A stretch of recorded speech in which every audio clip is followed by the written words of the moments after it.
Ang sinimulan ng ama dapat tapusin ng anak.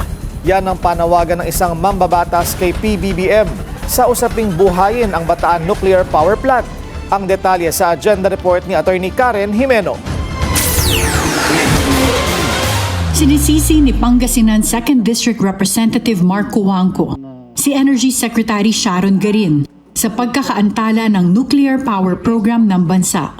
Sa At the Forefront ng Billionaire News Channel, nabanggit ni Cuangco na September last year pa pinirmahan ni PBBM ang Philippine National Nuclear Energy Safety Act.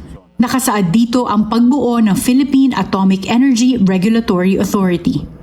Pero hanggang ngayon, wala pang ina-appoint ang Pangulo ng mga opisyal ng ahensya. She, in my opinion, is the cause for a lot of the delay on nuclear. Because she does not support nuclear? Maybe because she doesn't understand the urgency of nuclear.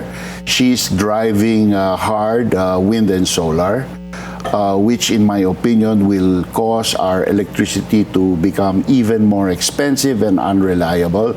Giit ng mambabatas, ang pagbuhay ng Bataan Nuclear Power Plant ang sagot para hindi na umasa sa fossil fuel ang bansa. Apila niya kay PBBM, tapusin ang sinimulan ng kanyang ama. Mr. President, the entire world is going nuclear. Many countries in Europe are going nuclear.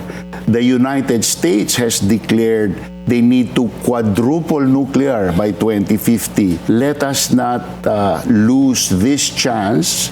Your father built this in response to the 1973 OPEC oil crisis.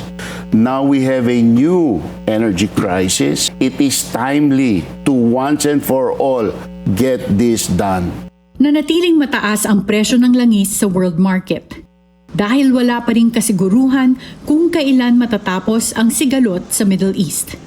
Para sa agenda, Attorney Karen Jimeno, Billionaire News Channel. Manatiling nakatutok sa Billionaire News Channel, sumubaybay sa aming social media accounts at mag-subscribe sa aming YouTube channel para sa mga eksklusibong balita at storya.